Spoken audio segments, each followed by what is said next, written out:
നമസ്കാരം. കുറ്റകൃത്യങ്ങൾ ചെയ്യുന്നവർ അത് എത്ര കണ്ട് മൂടിവെക്കാൻ ശ്രമിച്ചാലും ഒരിക്കൽ സത്യം പുറത്തു വരുമെന്ന് പറയാറുണ്ട്. പെട്ടെന്നുള്ള ദേഷ്യത്തിൽ ചെയ്യുന്ന കയ്യബദ്ധമാണെങ്കിൽ പോലും തെറ്റ് ചെയ്താൽ അത് നിയമപാലകരെ അറിയിക്കുകയാണ് വേണ്ടത്. പ്രത്യേകിച്ചും ഒരു ജീവൻ പൊലിഞ്ഞ കാര്യമാണെങ്കിൽ തീർച്ചയായും നിയമ നടപടി നേരിടുക തന്നെ വേണം. മൂവാറ്റുപുഴ കല്ലൂർക്കാട്ടെ ഒരു യുവാവിന്റെ മരണം നിസ്സാരമായിട്ടുള്ള തർക്കത്തെ തുടർന്നുണ്ടായതാണ്. ആദ്യം അത് സ്വാഭാവിക മരണമെന്ന് കരുതിയെങ്കിലും പിന്നീട് കൊലപാതകമാണെന്ന് വ്യക്തമായതോടെ പ്രതിയെ പോലീസ് അറസ്റ്റ് ചെയ്തു. ആ വാർത്തയിലേക്കാണ് പോലീസ് പെട്രോൾ. ആദ്യം സ്വാഗതം.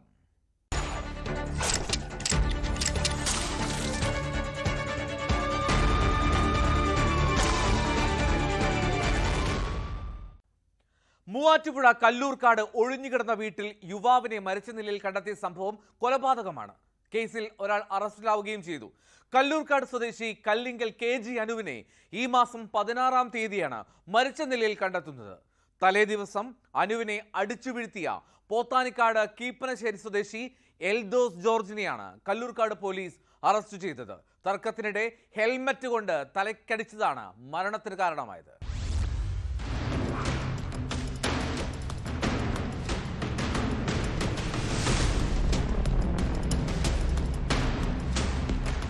വിദേശത്ത് ജോലി ചെയ്യുന്ന ആളുടെ ഒഴിഞ്ഞുകിടന്ന വീട്ടിൽ ഈ മാസം 16-ന് രാവിലെ 10 മണിയോടെയാണ് 34-കാരനായ അനുവിനെ മരിച്ച നിലയിൽ കണ്ടെത്തിയത്. വീടിന്റെ അടുക്കളയിൽ രക്തം ഛർദ്ദിച്ചതിന്റെ അവശിഷ്ടങ്ങളുണ്ടായിരുന്നു. കിടപ്പ് മുറിയിലായിരുന്നു മൃതദേഹം കാണപ്പെട്ടത്. ഈ വീട് നോക്കാൻ ഏൽപ്പിച്ചിരുന്നത് അനുവിനെയായിരുന്നു.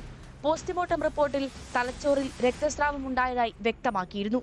തുടർന്ന് പോലീസ് നടത്തിയ അന്വേഷണത്തിൽ മരണത്തിന് തലേ ദിവസം എൽദോസ് ജോർജ് ഇരുചക്ര വാഹനത്തിൽ നിന്ന് ഹെൽമറ്റ് വലിച്ചൂരിയ ശേഷം അനുവിനെ അടിച്ചു വീഴ്ത്തുന്ന CCTV ക്യാമറ ദൃശ്യങ്ങൾ പോലീസിന് ലഭിച്ചു. വിശദമായ അന്വേഷണത്തിന് ശേഷമാണ് 46-കാരനായ എൽദോസ് ജോർജിനെ അറസ്റ്റ് ചെയ്തത്.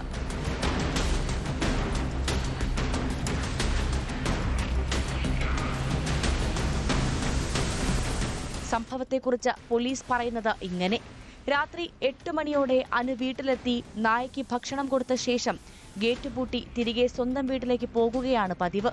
കഴിഞ്ഞ 13-ന് അനു സ്കൂട്ടറിൽ നിന്ന് വീഴുകയും ഇടത് കാലിന് ആഴത്തിലുള്ള മുറിവ് പറ്റുകയും ചെയ്തു. തുടർന്ന് പോത്താനിക്കാടുള്ള ക്ലിനിക്കിലെത്തി ചികിത്സ തേടി. 15-ന് വീണ്ടും ക്ലിനിക്കിൽ പോകവെ പോത്താനിക്കാട് ജേക്കോ ജുവലറി സമീപം വെച്ച എൽദോസുമായി തർക്കമുണ്ടായി. തുടർന്ന് എൽദോസ് അനുവിന്റെ ഹെൽമറ്റ് ഊരുകയും അതുകൊണ്ട് തലയ്ക്കടിക്കുകയുമായിരുന്നു. റോഡിൽ തലയടിച്ചു വീണ അനു മറ്റുള്ളവരുടെ സഹായത്താലാണ് വീട്ടിലെത്തിയത്. രാത്രി വീട്ടിലെത്താത്തതിനെ തുടർന്ന് ഫോണിൽ ബന്ധപ്പെടാൻ ശ്രമിച്ചെങ്കിലും കഴിഞ്ഞില്ല. അടുത്ത ദിവസം സഹോദരൻ തിരക്കിയെത്തിയപ്പോഴാണ് മൃതദേഹം കണ്ടത്. മൂവാറ്റുപുഴ ഫസ്റ്റ് ക്ലാസ് മജിസ്ട്രേറ്റ് കോടതിയിൽ ഹാജരാക്കിയ പ്രതിയെ റിമാൻഡ് ചെയ്തു.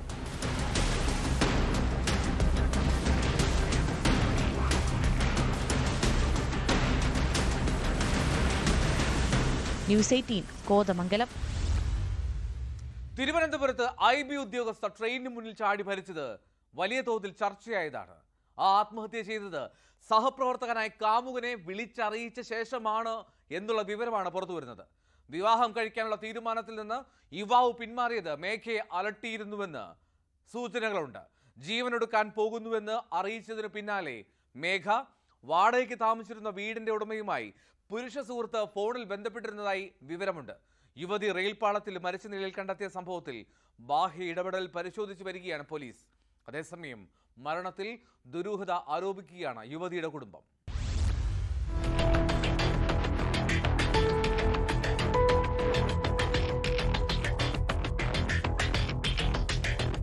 പത്തനംതിട്ട കൂടൽ സ്വദേശി 24-കാരിയായ മേഘ മധുവാണ് കഴിഞ്ഞ ദിവസം മരിച്ചത്. ചാക്കയിലെ റെയിൽവേ ട്രാക്കിൽ തിങ്കളാഴ്ച രാവിലെയാണ് മൃതദേഹം കണ്ടത്. ഒരു ദിവസം മുൻപാണ് മേഘ വിമാനത്താവളത്തിലെ എമിഗ്രേഷൻ വിഭാഗത്തിൽ ജോലിയിൽ പ്രവേശിച്ചത്. രാവിലെ ഡ്യൂട്ടി കഴിഞ്ഞ് ഇറങ്ങിയതായിരുന്നു. റിട്ടയർഡ് അധ്യാപകനായ മധുസൂദനന്റെയും പത്തനംതിട്ട കളക്ടറേറ്റിലെ ഉദ്യോഗസ്ഥ നിഷയുടെയും ഏകമകളാണ് മേഘ. കുടുംബ പ്രശ്നങ്ങൾ ഒന്നുമില്ലാതിരുന്ന മേഘയുടെ മരണത്തിൽ ദുരൂഹതയുണ്ടെന്നാണ് കുടുംബം പറയുന്നത്. IBയിലെ ഒരു ഉദ്യോഗസ്ഥനുമായി മേഘയ്ക്ക് സൗഹൃദമുണ്ടായിരുന്നെന്ന് അച്ഛൻ പറഞ്ഞു. ട്രെയിനിങ് സമയത്ത് തുടങ്ങിയ അടുപ്പമാണ്. ഇത് സംബന്ധിച്ച് വീട്ടിൽ പറഞ്ഞിട്ടുണ്ട്. മേഘ അവസാനമായി ആരോട് സംസാരിച്ചു എന്നത് അന്വേഷിക്കണമെന്നും പിതാവ് ആവശ്യപ്പെട്ടു. ഈ റെയിൽവേ ട്രാക്കിൽ പോകണമെങ്കിൽ അതിൻ്റെ പിന്നിൽ എന്തെങ്കിലും ഒരു ഇതുണ്ടാകും എന്നാണ് നമ്മൾ പ്രതീക്ഷിക്കുന്നത്. വിശ്വസിക്കുന്നത്. അതുകൊണ്ടാണ് നമ്മൾ ദുരൂഹത ഉണ്ടെന്ന് പറയുന്നത്. അപ്പോൾ ഒന്ന് അന്വേഷിച്ച് കഴിഞ്ഞാൽ ആ ഫോൺ ആര് ചെയ്തു എന്നറിയാൻ പറ്റും. കാരണം ഫോണിൽ സംസാരിച്ചുകൊണ്ടാണ് ട്രാക്കിൽ കൂടെ നടന്നതെന്നാണ് ദൃക്സാക്ഷികൾ പറഞ്ഞതായിട്ടാണ് അവർ പറയുന്നത്. അങ്ങനെ ജോലി സ്ഥലത്ത് പ്രശ്നമുള്ളതായിട്ടൊന്നും നമുക്ക് ഇതുവരെ ഒന്നും പറഞ്ഞിട്ടില്ല. ഇവർ ട്രെയിനിങ്ങിന് പോയപ്പോൾ ഇവരുടെ ബാച്ചിലുള്ള ഒരാളുമായിട്ട് ചെറിയ ഒരു ഇതുണ്ടായിരുന്നു. അപ്പോൾ അത് ഇടയ്ക്കിടയ്ക്ക് അത് അങ്ങനെ ഒരു ഫോൺ വിളിയൊക്കെ ഉണ്ടായിരുന്നു. മേഘയുടെ ഫോൺ സൈബർ കുറ്റാന്വേഷണ വിഭാഗം പരിശോധിക്കണമെന്നും കുടുംബം ആവശ്യപ്പെടുന്നു. മേഘയുടെ മരണത്തിൽ ദുരൂഹതയുണ്ട്, അതിൻ്റെ അന്വേഷണം വേണം. ഇപ്പോൾ തന്നെ ഞങ്ങൾ IBക്കും പേട്ട സ്റ്റേഷനിലും പരാതി നൽകിയിട്ടുണ്ട്. അതിൻ്റെ അടിസ്ഥാനത്തിലുള്ള അന്വേഷണം നടന്നുകൊണ്ടിരിക്കുകയാണ്. അപ്പോൾ ആ അന്വേഷണത്തിൻ്റെ അടിസ്ഥാനത്തിൽ വരുന്ന റിപ്പോർട്ടിൻ്റെ അടിസ്ഥാനത്തിൽ ഞങ്ങൾ തുടർ നടപടി സ്വീകരിക്കും. എന്താണ് ദുരൂഹതയായിട്ട് എന്താണ്? ദുരൂഹത ഞങ്ങൾ കാണുന്നുണ്ട്, അത് അന്വേഷണത്തിലൂടെ വ്യക്തമാകും. മലപ്പുറം സ്വദേശിയായ IB ഉദ്യോഗസ്ഥനുമായി മേഘ പ്രണയത്തിലായിരുന്നുവെന്നും വിവാഹത്തിലെത്തുമെന്ന ഘട്ടത്തിൽ ഈ ബന്ധത്തിൽ നിന്ന് യുവാവ് പിൻവാങ്ങിയതിന്റെ മനോവിഷമത്തിലാണ് ആത്മഹത്യ എന്നുമാണ് പോലീസ് നൽകുന്ന വിവരം. ഫോൺ രേഖകൾ അടക്കം പരിശോധിച്ച ശേഷമാണ് പോലീസിന്റെ പ്രാഥമിക നിഗമനം. സംഭവത്തിൽ കൂടുതൽ അന്വേഷണം നടത്താനാണ് പോലീസിന്റെ തീരുമാനം. IBയും വിഷയത്തിൽ അന്വേഷണം ആരംഭിച്ചു.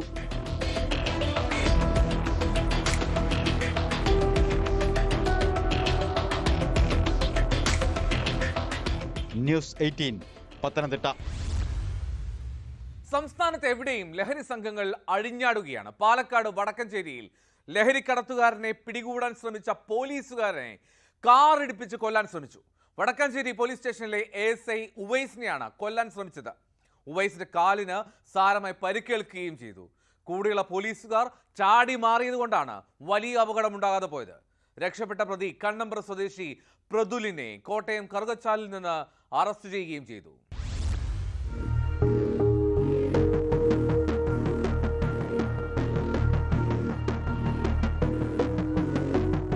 തിങ്കളാഴ്ച രാത്രി വടക്കാഞ്ചേരി ദേശീയപാതയിൽ ചെമ്മണാംകുന്നിന് സമീപമാണ് സംഭവം.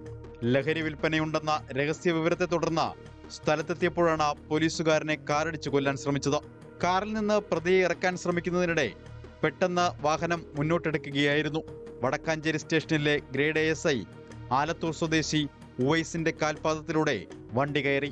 കാലിന് സാരമായി പരിക്കേറ്റിട്ടുണ്ട്. ഇന്നലെ വൈകുന്നേരം കഞ്ചാവ് വിൽപ്പന നടക്കുന്നുണ്ട്, ഒരു ഡീലിങ്സ് നടക്കുന്നുണ്ട് എന്നുള്ളൊരു രഹസ്യവിവരത്തെ തുടർന്ന് CI സാർ മെസ്സേജ് തന്ന നിർദ്ദേശപ്രകാരം ഞങ്ങൾ 4 പേര് 2 ബൈക്കിലായിട്ട് പോയതാണ്. ശങ്കരൻ കണ്ണന്തോട് എന്ന് പറഞ്ഞ അവിടെ ഒരു ആളൊഴിഞ്ഞ തൊടിയിൽ ഡീലിങ്സ് നടക്കുന്നുണ്ടായിരുന്നു. അവർ പെട്ടെന്ന് വണ്ടി എടുത്തിട്ട് പോയി. അപ്പോൾ വേറെ റോഡിൽ വെച്ച് ഞങ്ങൾ പുറകെ പോയി. അപ്പോൾ അവൻ ഒരു ഭാഗത്ത് നിർത്തിയിട്ടുണ്ടായിരുന്നു. അപ്പോൾ അവിടെ നിന്ന് വണ്ടി വട്ടം വെച്ചതാണ്. വണ്ടി വട്ടം വെച്ച് ഡോറ് തുറന്ന് ഇറങ്ങാൻ ആവശ്യപ്പെട്ട് വരുമ്പോഴേക്കും ഞങ്ങളെ ഇടിച്ച് തെറിപ്പിച്ചാണ്. അതിലാണ് കാലിൽ ഇതായത്. അപ്പോൾ ഞങ്ങൾ നേരെ റോഡിലേക്ക് മറിഞ്ഞു പോന്നു. രക്ഷപ്പെട്ട പ്രതിയെ കോട്ടയം കറുകച്ചാലിൽ നിന്ന് പോലീസ് അറസ്റ്റ് ചെയ്തു. കണ്ണമ്പ്ര കല്ലിങ്കൽപ്പാടം സ്വദേശിയായ 20-കാരൻ പ്രതുലാണ് പിടിയിലായത്. പിടികൂടുമ്പോൾ ഇയാളുടെ പക്കൽ നിന്ന് MDMA കണ്ടെടുത്തതായി പോലീസ് അറിയിച്ചു.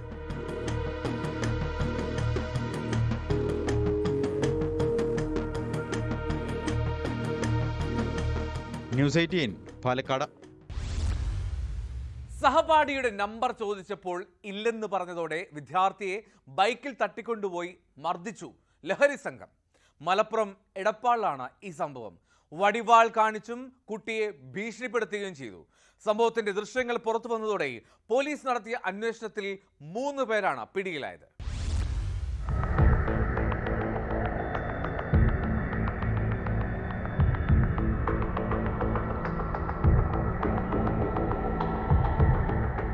പൊന്നാനി സ്വദേശികളായ മുബഷീർ, മുഹമ്മദ് യാസിർ എന്നിവരെയും 17-കാരനെയുമാണ് ചങ്ങരംകുളം പോലീസ് പിടികൂടിയത്. കഴിഞ്ഞ ദിവസം രാത്രിയിലാണ് സംഭവം. എടപ്പാൾ പൊന്നാനി റോഡിൽ വെച്ച് കുറ്റിപ്പാല സ്വദേശിയായ 18-കാരനോട് 3-അംഗ സംഘം സഹപാഠിയായ വിദ്യാർത്ഥിയുടെ നമ്പർ ചോദിക്കുകയും നമ്പർ കയ്യിലില്ല എന്ന് പറഞ്ഞതോടെ കയ്യിൽ കരുതിയിരുന്ന വടിവാളെടുത്ത് ഭീഷണിപ്പെടുത്തുകയുമായിരുന്നു. തുടർന്ന് ഓടി രക്ഷപ്പെട്ട വിദ്യാർത്ഥിയെ ബൈക്കിൽ പിന്തുടർന്നെത്തിയ സംഘം വടിവാൾ കാണിച്ച് ഭീഷണിപ്പെടുത്തി ബൈക്കിൽ കയറ്റി പൊന്നാനി ഭാഗത്തേക്ക് കൊണ്ടുപോയി. ഇതിനിടെ റോഡിലൂടെ പോയ മറ്റൊരു വാഹനത്തിലെ യാത്രക്കാർ സംഭവത്തിന്റെ ദൃശ്യങ്ങൾ എടുക്കുകയും പോലീസിന് കൈമാറുകയും ചെയ്തതോടുകൂടിയാണ് വിവരം പുറം ലോകം അറിഞ്ഞത്. തുടർന്ന് സ്ഥലത്തെത്തിയ ചങ്ങരംകുളം പോലീസ് ഇവരെ പിന്തുടർന്നു. പോലീസ് പിന്തുടരുന്നുണ്ടെന്നറിഞ്ഞതോടെ യുവാവിനെ പൊന്നാനി ഐശ്വര്യ തിയേറ്ററിനടുത്ത് ഇറക്കിവിട്ട് സംഘം രക്ഷപ്പെടുകയായിരുന്നു.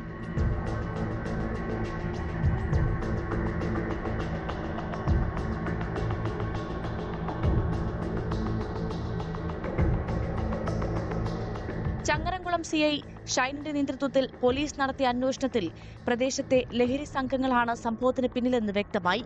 തുടർന്ന് നടത്തിയ അന്വേഷണത്തിലാണ് പ്രതികളായ 3 പേരെയും പോലീസ് പിടികൂടിയത്. കൗമാരക്കാർ അടങ്ങിയ സംഘം ലഹരി ഉപഭോക്താക്കളും ഇടപാടുകാരുമാണെന്നാണ് പോലീസ് നൽകുന്ന വിവരം. ജാമ്യം ലഭിക്കാത്ത വകുപ്പ് ചുമത്തിയാണ് ഇവർക്കെതിരെ പോലീസ് കേസെടുത്തിരിക്കുന്നത്.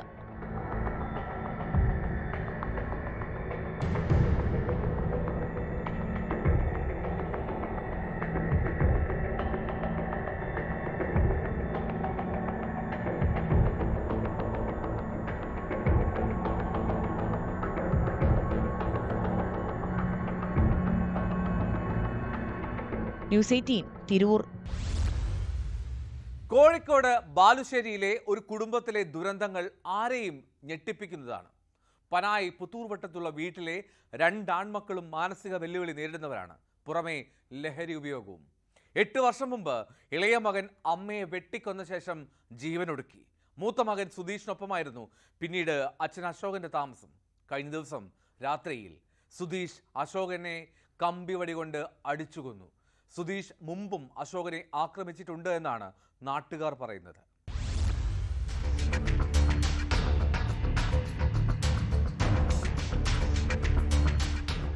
8 വർഷം മുൻപ് ഇളയ മകൻ അമ്മയെ വെട്ടിക്കൊന്ന ശേഷം ജീവനൊടുക്കി. ഇപ്പോൾ മൂത്ത മകൻ അച്ഛനെ വെട്ടിക്കൊന്നു. ഇരുവരും മാനസിക പ്രശ്നമുള്ളവരും ലഹരിക്ക് അടിമകളുമായിരുന്നു. അശോകനെ മകൻ സുധീഷ് മുൻപും ആക്രമിച്ചിട്ടുണ്ടെന്നാണ് നാട്ടുകാരും പോലീസും പറയുന്നത്. ലഹരിക്കടിമയായിരുന്ന സുധീഷിനെ ലഹരി വിമോചന കേന്ദ്രത്തിലെത്തിച്ച് ചികിത്സ നൽകിയിരുന്നു. കൊലക്കുപയോഗിച്ച കമ്പി മുറിയിൽ നിന്ന് കണ്ടെത്തി. കൊലപാതക ശേഷം നാട്ടുകാരും പോലീസും ചേർന്നാണ് സുധീഷിനെ പിടികൂടിയത്. അച്ഛനോട് സുധീഷിന് നേരത്തെ പകയുണ്ടായിരുന്നുവെന്നാണ് നാട്ടുകാർ പറയുന്നത്.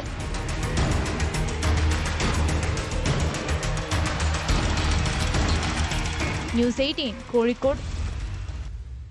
തൊടുപുഴയിൽ വ്യാപാരിയായിരുന്ന ബിജു ജോസഫിനെ കൊലപ്പെടുത്തിയ കേസിൽ നിർണായക തെളിവായ വാൻ കണ്ടെടുത്തു. പ്രതി ജോമോന്റെ സുഹൃത്തിൻ്റെതാണ് ഈ വാൻ. വ്യക്തിപരമായിട്ടുള്ള ആവശ്യത്തിന് എന്ന പേരിലാണ് വാഹനം വാങ്ങിയതെന്നും പോലീസ് എത്തിയപ്പോഴാണ് കൊലപാതകത്തെക്കുറിച്ച് അറിയുന്നതെന്നും വാനിന്റെ ഉടമ പറയുന്നു. പ്രതികളുമായി തെളിവെടുപ്പ് തുടരുകയാണ് പോലീസ്.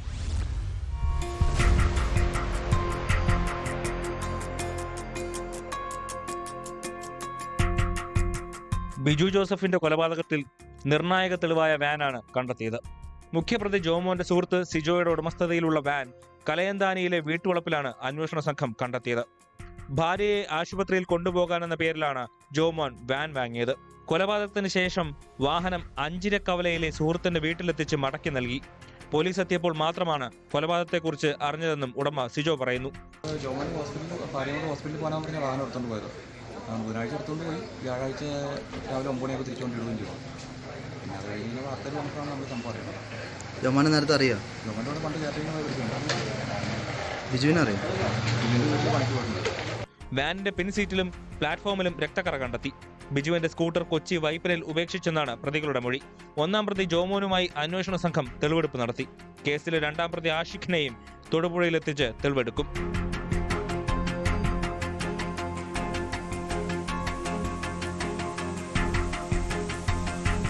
ന്യൂസ് 18 ഇടുക്കി. പാലക്കാട് നെന്മാറയിലെ ഇരട്ട കൊലപാതകം കേരളത്തെ ആകെ നടുക്കിയതാണ്.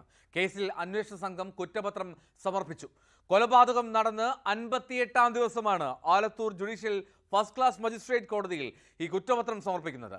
480 പേജുള്ള കുറ്റപത്രത്തിൽ 132 സാക്ഷികളെ ഉൾപ്പെടുത്തിയിട്ടുണ്ട്.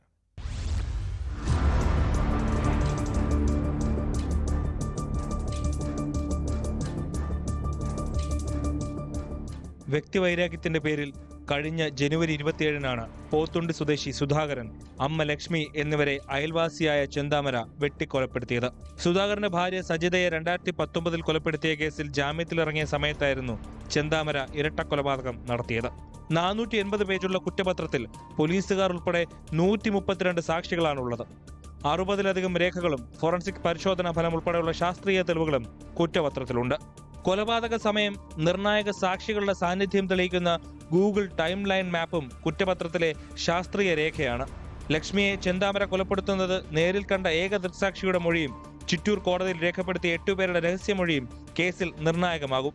കൊലപ്പെടുത്താൻ ഉപയോഗിച്ച വെട്ടുകത്തിയുടെ പിടിയിൽ നിന്ന് ചെന്താമരയുടെ DNA ലഭിച്ചതും പ്രതിയുടെ ലുങ്കിയിൽ നിന്ന് സുധാകരന്റെയും ലക്ഷ്മിയുടെയും രക്തക്കറ കണ്ടെത്തിയതും ശാസ്ത്രീയ തെളിവുകളിൽ ഉൾപ്പെടുത്തിയിട്ടുണ്ട്.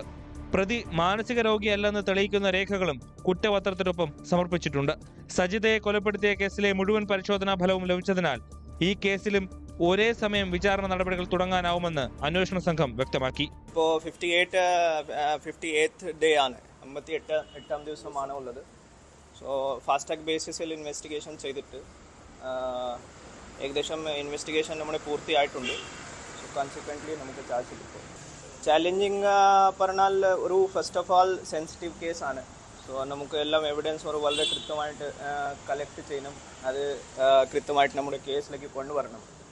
സോ നമുക്ക് എററിൻ്റെ മാർജിൻ വളരെ കുറവാണ് ഈ കേസിൽ. സോ അതൊരു ചാലഞ്ചാണ് ഉള്ളത്. പക്ഷേ നമ്മുടെ ടീം വളരെ നന്നായിട്ടാണ് ഇതിൽ വർക്ക് ചെയ്തത്. ചെന്താമരയുടെ ഭാര്യ പിരിഞ്ഞു പോകാൻ കാരണം സജിതയും കുടുംബവുമാണെന്ന സംശയമാണ് അരുൺ കൊലകൾക്ക് കാരണമായത്.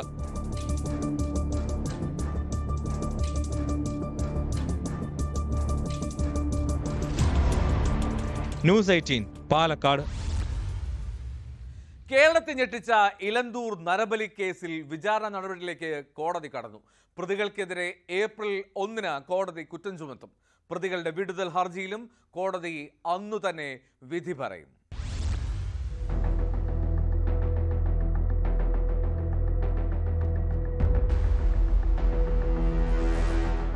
ഒന്നാം പ്രതിയായ മുഹമ്മദ് ഷാഫി, 2ഉം 3ഉം പ്രതികളായ ഭഗവത് സിംഗ്, ലൈല എന്നിവർക്കെതിരെയാണ് എറണാകുളം അഡീഷണൽ സെഷൻസ് കോടതി കുറ്റം ചുമത്തുക. പ്രതികളുടെ വിടുതൽ ഹർജിയിലും കോടതി അന്ന് തന്നെ വിധി പറയും. വിടുതൽ ഹർജി തള്ളുകയാണെങ്കിൽ കുറ്റം ചുമത്തുന്നതിന് സാവകാശം വേണമെന്ന് പ്രതിഭാഗം ആവശ്യപ്പെട്ടു. എന്നാൽ ഇക്കാര്യം കോടതി അംഗീകരിച്ചില്ല. കുറ്റസമ്മത മൊഴി രേഖപ്പെടുത്തിയത് ഭീഷണിപ്പെടുത്തിയും ബലം പ്രയോഗിച്ചുമെന്നാണ് വിടുതൽ ഹർജിയിൽ പ്രതികളുടെ വാദം. ഇതല്ലാതെ കേസിൽ തങ്ങൾക്കെതിരെ യാതൊരു തെളിവുമില്ലെന്നും പ്രതികൾ വാദിച്ചിരുന്നു. എന്നാൽ പ്രതികൾക്കെതിരെ സാഹചര്യ തെളിവുകളും ശാസ്ത്രീയ തെളിവുകളും ഉണ്ടെന്ന് ഹർജിയെ എതിർത്ത് പ്രോസിക്യൂഷൻ വ്യക്തമാക്കിയിട്ടുണ്ട്.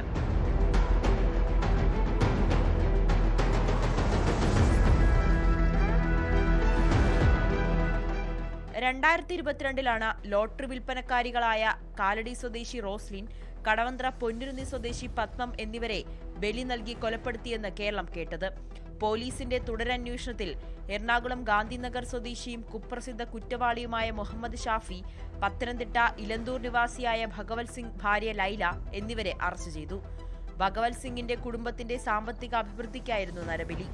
മന്ത്രവാദിയാണെന്ന് ഭഗവത് സിംഗിനെയും ഭാര്യയെയും വിശ്വസിപ്പിച്ച ഷാഫിയുടെ നേതൃത്വത്തിലാണ് സ്ത്രീകളെ പീഡിപ്പിക്കുകയും കൊലപ്പെടുത്തുകയും ചെയ്തതെന്നും പോലീസ് കണ്ടെത്തി.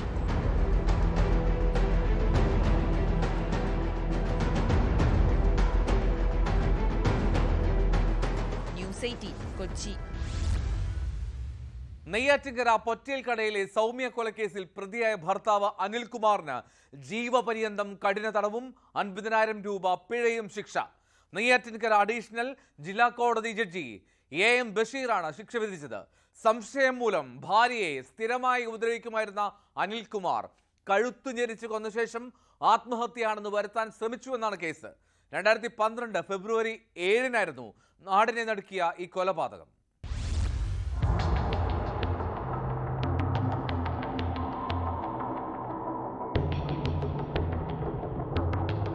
ഭാര്യ സൗമ്യയെ കഴുത്തുഞെരിച്ച് കൊലപ്പെടുത്തിയ കേസിലാണ് നെയ്യാറ്റിൻകര പൊറ്റേൽ കട സ്വദേശി അനിൽകുമാർ കുറ്റക്കാരനെന്ന് കണ്ടെത്തി കോടതി ശിക്ഷ വിധിച്ചത്. ജീവപര്യന്തം കഠിന തടവും 50,000 രൂപ പിഴയുമാണ് ശിക്ഷ. നെയ്യാറ്റിൻകര അഡീഷണൽ ജില്ലാ കോടതി ജഡ്ജി AM ബഷീറാണ് ശിക്ഷ വിധിച്ചത്.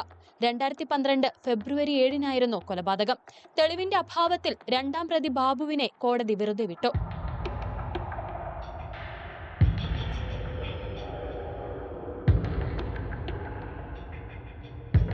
മലപ്പുറം മലപ്പുറം സ്വദേശിനിയാണ് കൊല്ലപ്പെട്ട സൗമ്യ. മലപ്പുറത്തുള്ള ഒരാളുമായി പ്രേമബന്ധമുണ്ടെന്നാരോപിച്ച് അനിൽ സൗമ്യയെ മർദ്ദിക്കുന്നത് പതിവായിരുന്നു. സംഭവ ദിവസം അയൽവാസികളിൽ നിന്നും 500 രൂപ വാങ്ങി മലപ്പുറത്തേക്ക് ട്രെയിനിൽ പോകാൻ ഒരുങ്ങിയിറങ്ങിയ സൗമ്യയെ പ്രതി അനിൽകുമാർ വീട്ടിലേക്ക് ബലമായി പിടിച്ചുകൊണ്ടുപോയി കഴുത്തുഞെരിച്ചു കൊന്നെന്നാണ് കേസ്. സൗമ്യ ആത്മഹത്യ ചെയ്തതാണെന്ന് വരുത്തി തീർക്കാൻ സാരിയുടെ കുരുക്കുണ്ടാക്കിയ ശേഷം സാരി 2ആയി മുറിച്ച് മൃതദേഹത്തിന് സമീപം ഉപേക്ഷിച്ചു. പിന്നീട് അയൽവാസിയും ബന്ധുവുമായ ബാബുവിനെ വിളിച്ച് മൃതദേഹം ടാക്സിയിൽ പാറശാല ഗവൺമെന്റ് ആശുപത്രിയിൽ എത്തിച്ച ശേഷം കടന്നുകളയുകയായിരുന്നു. പ്രോസിക്യൂഷന് വേണ്ടി public prosecutor Parassala A Ajikumar കോടതിയിൽ ഹാജരായി.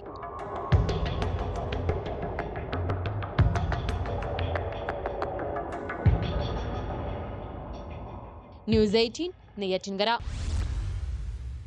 ബോളിവുഡ് താരം സുശാന്ത് സിംഗ് രജ്പുത്തിന്റെയും അദ്ദേഹത്തിന്റെ മാനേജറായിരുന്ന ദിശ സാലിയന്റെയും മരണത്തിനു പിന്നിലെ ദുരൂഹതകൾ ഇനിയും ഒഴിഞ്ഞിട്ടില്ല.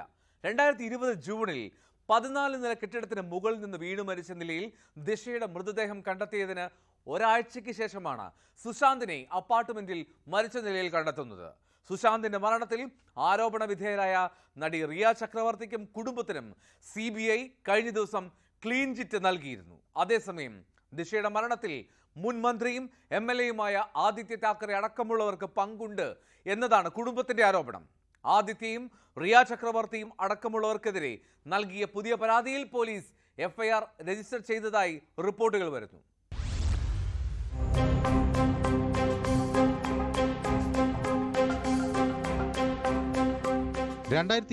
ജൂൺ 14 മുംബൈ ബാന്ദ്രയിലുള്ള അപ്പാർട്ട്മെന്റിൽ സുശാന്ത് സിംഗ് രജ്പുത്തിനെ തൂങ്ങി മരിച്ച നിലയിൽ കണ്ടെത്തിയത്. സുശാന്തിന്റേത് ആത്മഹത്യയാണ് എന്നായിരുന്നു മുംബൈ പോലീസിന്റെ കണ്ടെത്തൽ. എന്നാൽ മകൻ കൊല്ലപ്പെട്ടതാണെന്നും കാമുകിയും നടിയുമായ റിയ ചക്രവർത്തി പണം തട്ടിയെന്നുമുള്ള പരാതിയുമായി സുശാന്തിന്റെ പിതാവ് രംഗത്തെത്തിയതോടെയാണ് കേസ് CBIക്ക് കൈമാറിയത്. പരാതി അന്വേഷിച്ച CBI റിയ ചക്രവർത്തിയെയും സഹോദരൻ ഷോയിക് ചക്രവർത്തിയെയും അവരുടെ കുടുംബത്തെയും ഔദ്യോഗികമായി കുറ്റവിമുക്തരാക്കി. സുശാന്തിന്റേത് ആത്മഹത്യയാണെന്നും മരണത്തിൽ ദുരൂഹതയില്ല എന്നുമാണ് CBIയുടെ നിഗമനം. അതേസമയം നടന്റെ മരണവുമായി ബന്ധപ്പെട്ട ലഹരിമരുന്ന് കേസിൽ റിയയെയും ഷോയിക്കിനെയും നേരത്തെ നാർക്കോട്ടിക്സ് കൺട്രോൾ ബ്യൂറോ അറസ്റ്റ് ചെയ്തിരുന്നു. സുശാന്ത് മരിക്കുന്നതിന് ഒരാഴ്ച മുമ്പാണ് മലാഡിലെ 14 നില കെട്ടിടത്തിന് മുകളിൽ നിന്ന് വീണു മരിച്ച നിലയിൽ ദിഷയുടെ മൃതദേഹം കണ്ടെത്തിയത്. ദിഷയുടെ മരണത്തിൽ ദുരൂഹതയുണ്ടെന്ന ആരോപണവുമായി പിതാവ് രംഗത്തെത്തിയതിനെ തുടർന്ന് പ്രത്യേക അന്വേഷണ സംഘത്തിന് കേസ് കൈമാറിയെങ്കിലും അന്വേഷണത്തിൽ ഒന്നും കണ്ടെത്താനായില്ല. അതിനിടെയാണ് ശിവസേന ഉദ്ധവ് താക്കറെ വിഭാഗം നേതാവും മുൻ മന്ത്രിയുമായ ആദിത്യ താക്കറെയെ പ്രതി ചേർത്ത് CBI അന്വേഷണം നടത്തണമെന്നാവശ്യപ്പെട്ട് ദിഷയുടെ പിതാവ് സതീഷ് സാലിയൻ വീണ്ടും രംഗത്തെത്തിയത്. ഇക്കാര്യം ആവശ്യപ്പെട്ട് ഹൈക്കോടതിയിലും അദ്ദേഹം ഹർജി നൽകിയിരുന്നു. ദിഷ പീഡിപ്പിക്കപ്പെട്ടതായ ആരോപണവും ഹർജിയിലുണ്ടായിരുന്നു.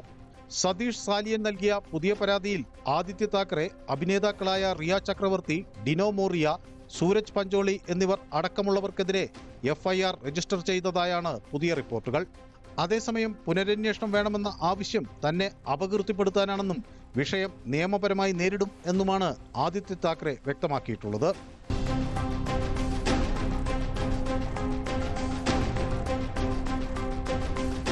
ന്യൂസ് 18 മുംബൈ. ഉത്സവ പറമ്പുകളിൽ ഉണ്ടാവുന്ന സംഘട്ടനവും വിരോധവും തീർക്കാൻ ചിലർ അതേ ഉത്സവം തന്നെ വീണ്ടും തിരഞ്ഞെടുക്കാറുണ്ട്. കൊല്ലം കണ്ണനല്ലൂരിൽ യുവാവിനെ കമ്പി വടികൊണ്ട് അടിച്ച് ഗുരുതരമായി പരിക്കേൽപ്പിച്ച സംഭവം ഉത്സവ പറമ്പിലെ മുൻ വൈരാഗ്യം മൂലമാണെന്ന് പോലീസ് പറയുന്നു. പള്ളിമൺ സ്വദേശി 26-കാരനായ അതുലിനാണ് മർദ്ദനമേറ്റത്. സംഭവത്തിൽ 2 യുവാക്കളെ അറസ്റ്റ് ചെയ്തു.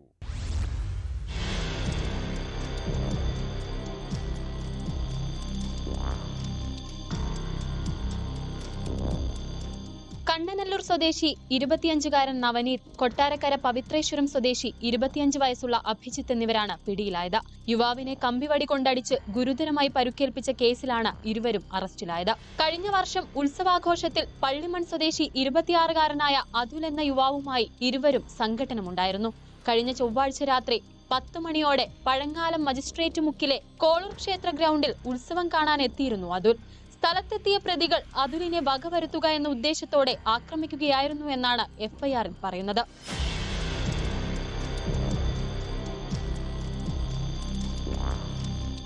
മുൻ വർഷമുണ്ടായ തർക്കം അതുലിനോട് ചോദിച്ച പ്രതികൾ കയ്യിൽ കരുതിയിരുന്ന കമ്പിവടി കൊണ്ട് ക്രൂരമായി മർദ്ദിക്കുകയായിരുന്നു. നാട്ടുകാർ ഓടിക്കൂടിയതോടെ പ്രതികളായ അഭിജിത്തും നവനീതും സ്ഥലത്തുനിന്ന് രക്ഷപ്പെട്ടു. മർദ്ദനത്തിൽ തലയ്ക്ക് ഗുരുതരമായി പരുക്കേറ്റ അതുലിനെ നാട്ടുകാരാണ് കൊല്ലം ജില്ലാ ആശുപത്രിയിൽ പ്രവേശിപ്പിച്ചത്. പ്രതികൾ ഒളിവിൽ കഴിഞ്ഞിരുന്ന വീട് വളഞ്ഞാണ് രാത്രിയിൽ പോലീസ് അറസ്റ്റ് ചെയ്തത്. കോടതിയിൽ ഹാജരാക്കിയ ഇരുവരെയും റിമാൻഡ് ചെയ്തു.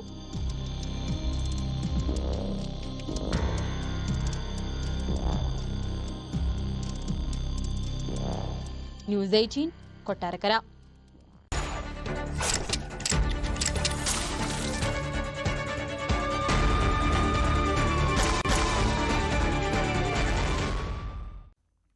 വിദ്യാർത്ഥികളെയാണ് ലഹരി മാഫിയ ഏറ്റവും കൂടുതൽ ലക്ഷ്യം വെക്കുന്നത്. തിരുവനന്തപുരം നെടുമങ്ങാട് മിഠായി രൂപത്തിലുള്ള ലഹരിയുമായി 3 പേരാണ് പിടിയിലായത്. വട്ടപ്പാറയിലെ സ്വകാര്യ ബോയ്സ് ഹോസ്റ്റലിന്റെ വിലാസത്തിലാണ് ലഹരി മിഠായി പാഴ്സലായി എത്തിയത്. കായംകുളത്ത് MSM കോളേജിന് സമീപത്ത് നിന്ന് MDMAയുമായി പിടിയിലായ യുവാക്കളും വിദ്യാർത്ഥികളെ ലക്ഷ്യമിട്ടെത്തിയവരാണെന്നാണ് പോലീസ് നൽകുന്ന വിവരം.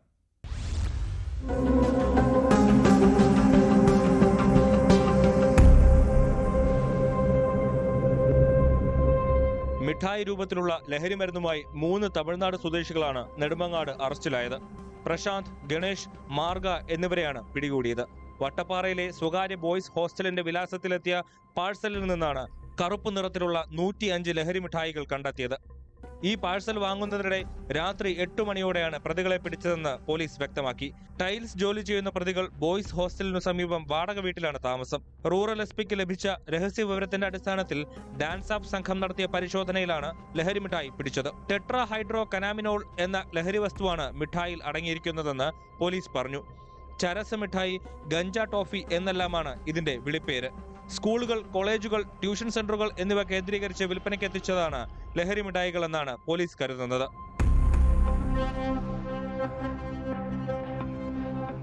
കായംകുളത്ത് MSM കോളേജിന് സമീപത്ത് നിന്ന് MDMAയുമായി 2 യുവാക്കൾ പിടിയിലായി. ബംഗളൂരുവിൽ നിന്നും കായംകുളം ബസ് സ്റ്റാൻഡിൽ വന്നിറങ്ങിയ കരുനാഗപ്പള്ളി സ്വദേശി റീഗൽ രാജ്, മൈനാഗപ്പള്ളി സ്വദേശി ആകാശ് എന്നിവരാണ് പിടിയിലായത്. 23 ഗ്രാം MDMA ഇവരിൽ നിന്ന് കണ്ടെടുത്തു. വിദ്യാർത്ഥികൾക്ക് വിൽപ്പന നടത്താൻ എത്തിച്ചതാണ് ലഹരിമരുന്നെന്ന് സംശയിക്കുന്നു. മലപ്പുറം കൊണ്ടോട്ടിയിൽ 31 ഗ്രാം ഹെറോയിനുമായി യുവാവ് പിടിയിലായി. ഐക്കറപ്പടിയിൽ നടത്തിയ വാഹന പരിശോധനയിലാണ് ചേലേമ്പ്ര സ്വദേശി മുഹമ്മദ് നിഷാദ് പിടിയിലായത്. കൊല്ലത്ത് വീട്ടുമുറ്റത്ത് കഞ്ചാവ് വളർത്തിയ യുവാവ് ചടയമംഗലം എക്സൈസിന്റെ പിടിയിലായി. കടയ്ക്കൽ സ്വദേശി സുധീഷാണ് പിടിയിലായത്. ഇയാളുടെ വീട്ടുവളപ്പിൽ നിന്ന് 2 കഞ്ചാവ് ചെടികൾ കണ്ടെടുത്തു. സ്വന്തം ഉപയോഗത്തിനായാണ് കഞ്ചാവ് ചെടി വളർത്തിയതെന്നാണ് ഇയാൾ നൽകിയ മൊഴി.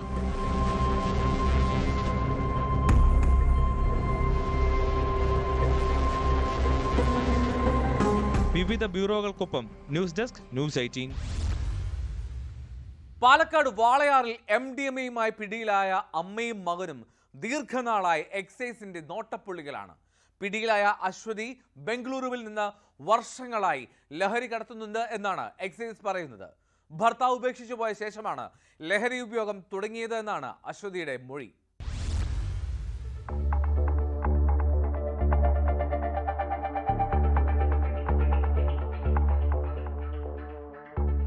കഴിഞ്ഞ ദിവസം വാളയാർ ചെക്ക് പോസ്റ്റിൽ നടത്തിയ തെരച്ചിലിലാണ് മയക്കുമരുന്ന് സംഘം പിടിയിലായത്. തൃശൂർ സ്വദേശി അശ്വതി, മകൻ ഷോൺ സണ്ണി, കോഴിക്കോട് എലത്തൂർ സ്വദേശികളായ P മൃദുൽ, അശ്വിൻ ലാൽ എന്നിവരാണ് എക്സൈസിന്റെ പിടിയിലായത്. ബംഗളൂരുവിൽ നിന്നാണ് MDMAയുമായി ഇവരെത്തിയത്. ചെക്ക് പോസ്റ്റിലെത്തിയപ്പോൾ സംശയം തോന്നിയ എക്സൈസ് സംഘം വാഹനം പരിശോധിക്കുകയായിരുന്നു. മയക്കുഗുളികകളും സിറിഞ്ചുകളും പിടിച്ചെടുത്തു. കഴിഞ്ഞ 5-ാം തീയതി മുതൽ കേരള സംസ്ഥാന എക്സൈസ് വകുപ്പിന്റെ ഓപ്പറേഷൻ ക്ലീൻ സ്ലേറ്റ് എന്നൊരു ലഹരിക്കെതിരെയുള്ളൊരു പരിപാടിയാണ്.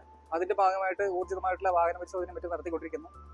അങ്ങനെ വാഹന പരിശോധന നടത്തിക്കൊണ്ടിരിക്കുന്ന സമയത്ത് കാറിൽ നിന്നാണ് ഈ പ്രതികളെ MDMA പിടികൂടുന്നത്.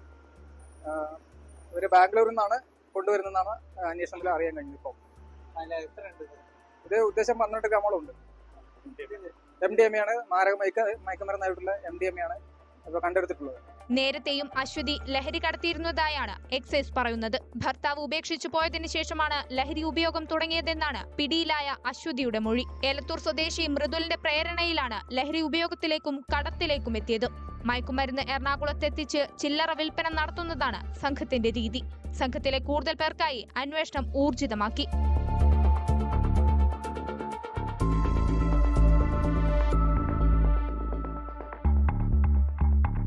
ന്യൂസ് 18 പാലക്കാട്. കേരളത്തിൽ ഏറ്റവും അധികം ലഹരി മരുന്ന് എത്തുന്നത് കൊച്ചിയിലും സമീപ പ്രദേശങ്ങളിലുമാണ്. ഇതിൽ പ്രതികളാകട്ടെ ഏറെയും ഇതര സംസ്ഥാനക്കാരും. ഹെറോയിനും കഞ്ചാവുമായി 3 ഇതര സംസ്ഥാനക്കാരാണ് എറണാകുളത്ത് പിടിയിലായത്. പോലീസും എക്സൈസും നടത്തിയ പരിശോധനയിലാണ് ലഹരി കടത്തുകാർ കുടുങ്ങിയത്.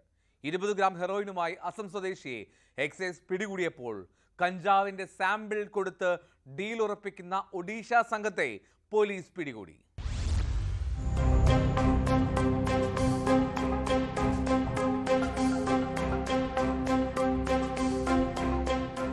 അസം നാഗോൺ ജില്ലയിലെ ഇസദുൾ ഇസ്ലാമിനെയാണ് മൂന്നാർ റോഡിൽ ഹെറോയിനുമായി പിടികൂടിയത്. എക്സൈസ് സർക്കിൾ ഇൻസ്പെക്ടർ എസ് ബിനുവിന്റെ നേതൃത്വത്തിൽ നടത്തിയ പരിശോധനയിൽ ഇയാളിൽ നിന്ന് 20.782 ഗ്രാം ഹെറോയിൻ കണ്ടെടുത്തു.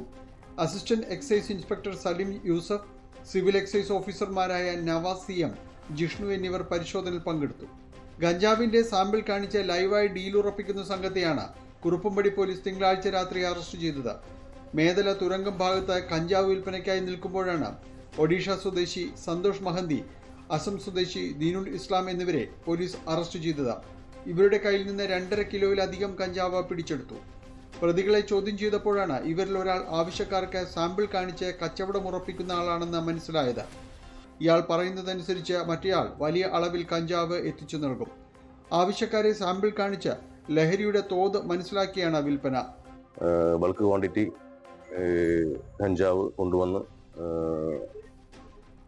നമ്മുടെ മേഖല ഭാഗങ്ങളിലുള്ള അന്യസംസ്ഥാന തൊഴിലാളികൾക്കും അതുപോലെ മറ്റ് നമ്മുടെ സ്വദേശികളായിട്ട് ആളുകൾക്കും വിൽപ്പന നടത്തുന്ന ഒരു ആളാണ് അദ്ദേഹം. അത് കൂടെയുള്ളത് ഇതിന്റെ സാമ്പിള് മറ്റുള്ളവരെ കാണിച്ച് ബോധ്യപ്പെടുത്തി ലൈവായിട്ട് ഡീൽ ഉറപ്പിക്കാൻ വേണ്ടിയിട്ട് ഈ അസം സ്വദേശിയുടെ കൂടെ ഉണ്ടായിരുന്ന ആളാണ്. 2.5 കിലോ കഞ്ചാവാണ് സീസ് ചെയ്തിട്ടുള്ളത്. അതിഥി തൊഴിലാളികൾക്കിടയിലും നാട്ടുകാർക്കിടയിലും ഇവർ ഇത്തരത്തിൽ കഞ്ചാവ് വിൽപ്പന നടത്തുന്നുണ്ട്. കുറുപ്പുംപടി പോലീസിന്റെ 3ാമത്തെ ശ്രമത്തിലാണ് ഇപ്പോൾ പ്രതികൾ പിടിയിലായത്. ലഹരി വിൽപ്പനക്കാർക്കെതിരെ കർശന നടപടികളുമായി മുന്നോട്ട് പോകാനാണ് തീരുമാനമെന്നും ഇപ്പോൾ പിടിയിലായ പ്രതികൾക്ക് പിന്നിൽ മറ്റാരെങ്കിലും ഉണ്ടോ എന്ന കാര്യം അന്വേഷിക്കുമെന്നും പോലീസ് വ്യക്തമാക്കി.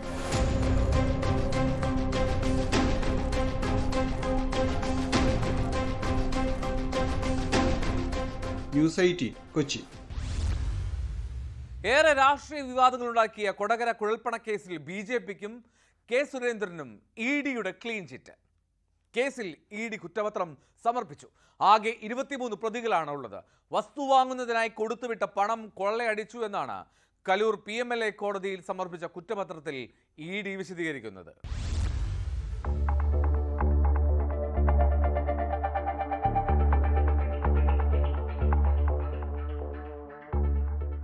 ഭൂമി ഇടപാടിനായുള്ള പണമാണ് പിടികൂടിയതെന്നാണ് EDയുടെ കണ്ടെത്തൽ. ആലപ്പുഴയുള്ള വസ്തു വാങ്ങുന്നതിന് ധർമ്മരാജ ഡ്രൈവർ ഷംജീറിന്റെ കയ്യിൽ കൊടുത്തുവിട്ട 3.56 കോടി രൂപ കൊടകരയിൽ വെച്ച് കൊള്ളയടിക്കപ്പെടുകയായിരുന്നുവെന്നും പണത്തിന്റെ ഉറവിടം സംബന്ധിച്ച രേഖകൾ ധർമ്മരാജ ഹാജരാക്കിയെന്നും EDയുടെ കുറ്റപത്രത്തിൽ വിശദീകരിക്കുന്നു. കൊടകര കുഴൽപ്പണക്കേസിലെ BJP ബന്ധം വ്യക്തമായി വെളിപ്പെടുത്തുന്ന പോലീസ് റിപ്പോർട്ടിനെ പരിഗണിക്കാതെയാണ് ED കുറ്റപത്രം സമർപ്പിച്ചിരിക്കുന്നത്. BJPയുടെ തെരഞ്ഞെടുപ്പ് പ്രചാരണത്തിനായി കർണാടകയിൽ നിന്ന് കൊണ്ടുവന്ന കള്ളപ്പണമാണ് തട്ടിയെടുത്തതെന്ന് പോലീസ് നേരത്തെ സമർപ്പിച്ച കുറ്റപത്രത്തിൽ പറഞ്ഞിരുന്നു. കർണാടകയിലെ BJP നേതാക്കളാണ് ഇതിന് പിന്നിലെന്ന് പോലീസിന് നൽകിയ മൊഴിയിലുമുണ്ട്. കെ സുരേന്ദ്രന്റെ നിർദ്ദേശമനുസരിച്ചാണ് പണം കൈമാറിയതെന്ന് പണം എത്തിക്കാൻ ചുമതലയുണ്ടായിരുന്ന കോഴിക്കോട് സ്വദേശി ധർമ്മരാജിന്റെ മൊഴിയിൽ പറഞ്ഞിരുന്നു. കുഴൽപ്പണക്കേസിൽ BJP നേതാക്കൾക്ക് പങ്കുണ്ടെന്ന് BJP തൃശൂർ ഓഫീസ് മുൻ സെക്രട്ടറി തിരൂർ സതീഷ് അടക്കം വെളിപ്പെടുത്തിയിരുന്നു. എന്നാൽ ഇതെല്ലാം ED അവഗണിച്ചു. കേസുമായി ബന്ധപ്പെട്ട് ആരോപണ വിധേയരായ BJP നേതാക്കളെ ആരെയും ചോദ്യം ചെയ്യാതെയാണ് ED അന്വേഷണം അവസാനിപ്പിച്ച് കുറ്റപത്രം സമർപ്പിച്ചിരിക്കുന്നത്. കേസിലാകെ 23 പ്രതികളാണെന്നും കുറ്റപത്രത്തിലുണ്ട്. കേസിൽ ഇനി തുടരന്വേഷണം വേണ്ടെന്നാണ് EDയുടെ നിലപാട്. പോലീസ് കണ്ടെത്തിയ കളവ് മുതലിന് പുറമെ 3 ലക്ഷം രൂപയും 8 ലക്ഷം രൂപയുടെ വസ്തുവും കണ്ടുകെട്ടിയതായും ED പറയുന്നു.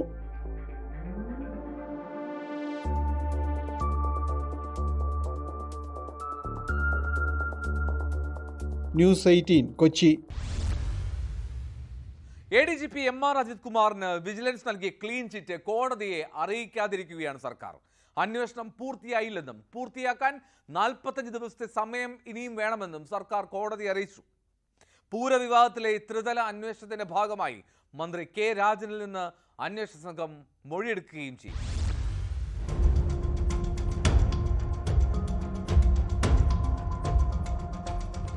MR അജിത് കുമാർ നേരിടുന്ന ആരോപണങ്ങളിൽ നേരത്തെ വിജിലൻസ് ക്ലീൻ ചിറ്റ് നൽകിയിരുന്നു. സർക്കാരിന്റെ പരിഗണനയിലുള്ള ഈ റിപ്പോർട്ട് കോടതിയിലെത്തിയില്ല. അനധികൃത സ്വത്ത് സമ്പാദനത്തിൽ അന്വേഷണം ആവശ്യപ്പെട്ടുള്ള ഹർജി കോടതി പരിഗണിച്ചപ്പോൾ വിജിലൻസ് മലക്കം മറിഞ്ഞു. അന്വേഷണം പൂർത്തിയായില്ലെന്നും 45 ദിവസത്തെ സമയം വേണമെന്നുമായിരുന്നു കോടതിയെ അന്വേഷണ സംഘം അറിയിച്ചത്. വിജിലൻസിന്റെ ക്ലീൻ ചിറ്റ് സർക്കാർ വിശ്വാസത്തിലെടുക്കുന്നില്ല എന്നതിന്റെ സൂചനയാണിത്. അടുത്ത സംസ്ഥാന പോലീസ് മേധാവിയാവാൻ സാധ്യതയുള്ള 6 പേരുടെ പട്ടികയിൽ MR അജിത് കുമാറും ഉൾപ്പെട്ടിട്ടുണ്ട്. വിജിലൻസ് അന്വേഷണം പ്രതിസന്ധിയായിരിക്കെയാണ് കഴിഞ്ഞ ദിവസം അജിത് കുമാറിന് ക്ലീൻ ചിറ്റ് നൽകി വിജിലൻസ് അന്വേഷണ സംഘം റിപ്പോർട്ട് സമർപ്പിച്ചത്. അജിത് കുമാറിനെ പോലീസ് മേധാവി സ്ഥാനത്തേക്ക് പരിഗണിക്കുന്നതിലുള്ള അതൃപ്തി പ്രകടമാക്കുന്നതാണ് മന്ത്രി കെ രാജന്റെ വാക്കുകൾ. എന്ന് നിങ്ങളുടെ അഭിപ്രായമാണ്, എനിക്ക് അഭിപ്രായമില്ല. ഇതൊക്കെ നമ്മളെങ്ങനെയാണ് നിശ്ചയിക്കുക? എങ്ങനെയാണ് നമ്മൾ നിശ്ചയിക്കുക? ഏഷ്യാനെറ്റിന്റെ ചീഫ് ഇപ്പൊ BJPയുടെ പ്രസിഡന്റ് ആവും, നമ്മൾ ആരെങ്കിലും കരുതിയോ? ആയി. അപ്പോൾ ആ യാഥാർത്ഥ്യം നമ്മൾ ഉൾക്കൊണ്ടു. ഇങ്ങനെ ഞാൻ റവന്യൂ മന്ത്രിയാവുന്ന ആരെങ്കിലും കരുതിയോ? റവന്യൂ മന്ത്രിയായി, അപ്പോൾ ആ യാഥാർത്ഥ്യം ഉൾക്കൊണ്ടു. ഇനി എങ്ങനെയായിരിക്കും ആരായിരിക്കും വരിക എന്നുള്ളത് നോക്കി നമുക്ക് തീരുമാനിക്കാം. ആ ഘട്ടത്തിൽ പറയാം. വർത്തമാനത്തിനോട് പ്രതികരണമുള്ളൂ. ഭൂതത്തിനോടും വർത്തമാനത്തിനോടും പ്രതികരണമുണ്ട്, ഭാവിയോട് പ്രതികരണം ഇല്ല. ഇപ്പോൾ ഇതിനിടെ പൂരം കലക്കൽ വിവാദത്തിൽ മന്ത്രി കെ രാജനിൽ നിന്നും മൊഴിയെടുക്കാനാണ് അന്വേഷണ സംഘത്തിന്റെ നീക്കം. നിയമസഭ പൂർത്തിയാവുന്ന മുറയ്ക്ക് മൊഴി നൽകാൻ തയ്യാറാണെന്ന് മന്ത്രി അന്വേഷണ സംഘത്തെ അറിയിച്ചിട്ടുണ്ട്. പൂരവുമായി ബന്ധപ്പെട്ട കാര്യമല്ലേ? പൂരവുമായി ബന്ധപ്പെട്ട കാര്യം ആവശ്യപ്പെട്ടാൽ മൊഴി രേഖപ്പെടുത്താനുള്ള അവസരം കൊടുക്കും. അത് അന്വേഷണ ഏജൻസിക്ക് ആരെയും മൊഴി രേഖപ്പെടുത്താൻ അവസരം ഉണ്ടാകും. നിയമസഭയുടെ തിരക്ക് നടക്കുന്നതുകൊണ്ട് അവർ വന്നിരുന്നു, നമുക്കൊരു സമയം കണ്ടെത്താൻ പറ്റിയിട്ടില്ല. കണ്ടെത്തിയാൽ അത് കൊടുക്കും. അതിന് വേറെ പ്രയാസമുള്ള കാര്യമൊന്നും. അജിത് കുമാറും മുഖ്യമന്ത്രിയുടെ പൊളിറ്റിക്കൽ സെക്രട്ടറി P ശശിയും അനധികൃത സ്വത്ത് സമ്പാദനം നടത്തിയെന്നാരോപിച്ചുള്ള ഹർജി വിജിലൻസ് കോടതിയുടെ പരിഗണനയ്ക്കെത്തി. മെയ് 6-ന് ഈ ഹർജി കോടതി പരിഗണിക്കും.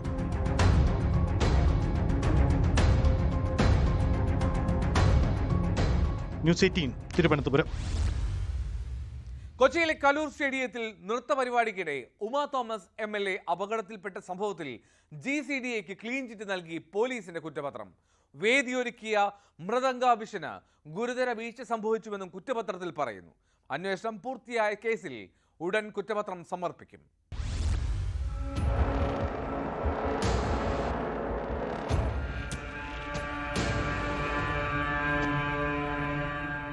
നൃത്തപരിപാടിയുടെ സംഘാടകരായ മൃദംഗാഭിഷൻ അധികൃതരാണ് കേസിലെ പ്രതികൾ.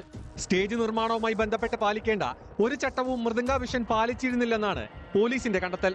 നേരത്തെ GCDAയ്ക്കും പോലീസിനുമെതിരെ കോൺഗ്രസ് പരാതി നൽകിയിരുന്നു. എന്നാൽ അത്തരത്തിലൊരു വീഴ്ച പോലീസിനും GCDAയ്ക്കും സംഭവിച്ചിട്ടില്ലെന്നും അപകടത്തിന്റെ പൂർണ്ണ ഉത്തരവാദിത്വം മൃദംഗാഭിഷനാണെന്നുമുള്ള നിഗമനത്തിലാണ് പോലീസ്. 2024 ഡിസംബർ 29-നാണ് ഉമാ തോമസ് അപകടത്തിൽപ്പെട്ടത്. കേസിൽ 250ഓളം പേരുടെ മൊഴി രേഖപ്പെടുത്തിയിട്ടുണ്ട്. കേസിൽ നടി ദിവ്യ ഉണ്ണിയുടെ മൊഴി ഉടൻ രേഖപ്പെടുത്തും. നേരത്തെ ഈ കേസുമായി ബന്ധപ്പെട്ട് മൃദംഗാഭിഷന്റെ ഡയറക്ടർ അടക്കമുള്ള 4 പേരുടെ അറസ്റ്റ് രേഖപ്പെടുത്തിയിരുന്നു. നൃത്തപരിപാടിയുമായി ബന്ധപ്പെട്ട് 2 കേസുകളാണ് രജിസ്റ്റർ ചെയ്തിരിക്കുന്നത്. ഒന്ന് ഉമാ തോമസിനുണ്ടായ അപകടവുമായി ബന്ധപ്പെട്ടും മറ്റൊന്ന് മൃദംഗാഭിഷന്റെ സാമ്പത്തിക ഇടപാട് സംബന്ധിച്ചിട്ടുള്ളതാണ്. സാമ്പത്തിക ഇടപാടുമായി ബന്ധപ്പെട്ടുള്ള കേസിന്റെ അന്വേഷണവും പുരോഗമിക്കുകയാണ്.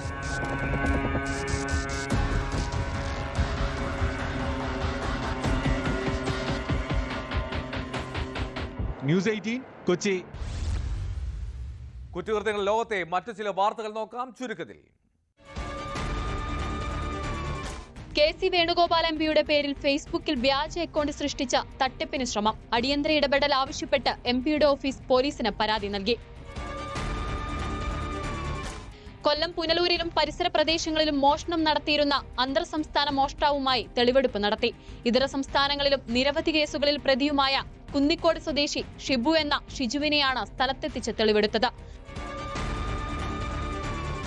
മലപ്പുറം പന്താരങ്ങാടി സ്വദേശി പാണഞ്ചേരി അസീം ആസിഫിനെ വീട്ടിൽ അതിക്രമിച്ചു കയറി കൊല്ലാൻ ശ്രമിച്ച പ്രതികൾ പിടിയിൽ. 4 പേരെയാണ് തിരൂരങ്ങാടി പോലീസ് അറസ്റ്റ് ചെയ്തത്. താമരശ്ശേരി ഇങ്ങാപ്പുഴ ഷിബില വധക്കേസ് പ്രതി യാസിറിനെ കൊലപാതകത്തിന് ഉപയോഗിച്ച കത്തി വാങ്ങിയ കടയിലെത്തിച്ച തെളിവെടുത്തു. കടയിലെ ജീവനക്കാർ പ്രതിയെ തിരിച്ചറിഞ്ഞു. ബംഗളൂരുവിൽ റിയൽ എസ്റ്റേറ്റ് ബിസിനസ്സുകാരനെ ഉറക്കുഗുളിക നൽകി കഴുത്തറത്തു കൊന്ന കേസിൽ ഭാര്യയും ഭാര്യാമാതാവും അറസ്റ്റിൽ. മറ്റൊരു യുവതിയെ വിവാഹം കഴിച്ചെന്ന വിവരത്തെ തുടർന്നാണ് 37-കാരനായ ലോക്നാഥ് സിംഗിനെ കൊന്നതെന്ന് പോലീസ്. സർക്കാർ ഓഫീസിലെ ഏറ്റവും വലിയ ശാപം കൈക്കൂലി വാങ്ങുന്ന ആർത്തിക്കാരായ ഉദ്യോഗസ്ഥരാണ്. ഇത്തരത്തിൽ രണ്ടുപേരെ പാലക്കാട് പിടികൂടിയിട്ടുണ്ട്. കടമ്പഴിപ്പുറത്ത് വിജിലൻസ് നടത്തിയ മിന്നൽ പരിശോധനയിലാണ് 2 വനം വകുപ്പ് ജീവനക്കാർ പിടിയിലായത്. പാലക്കാട് ഡിവിഷൻ ഫോറസ്റ്റ് ഓഫീസിലെ first grade surveyor Franklin George, beat forest officer Sujith എന്നിവരാണ് പിടിയിലായത്. വനമേഖലയോട് ചേർന്നുള്ള ഭൂമി അത് അളന്ന് തിട്ടപ്പെടുത്താൻ 35,000 രൂപ കൈക്കൂലി വാങ്ങുന്നതിനിടെയാണ് ഇരുവരും വിജിലൻസിന്റെ പിടിയിലാവുന്നത്. കർശന ശിക്ഷ തന്നെ ഇത്തരക്കാർക്ക് നൽകണം, അതിൽ തർക്കവുമില്ല. ഇന്നത്തെ പോലീസ് പെട്രോൾ പൂർണ്ണമാകുന്നു. നമസ്കാരം.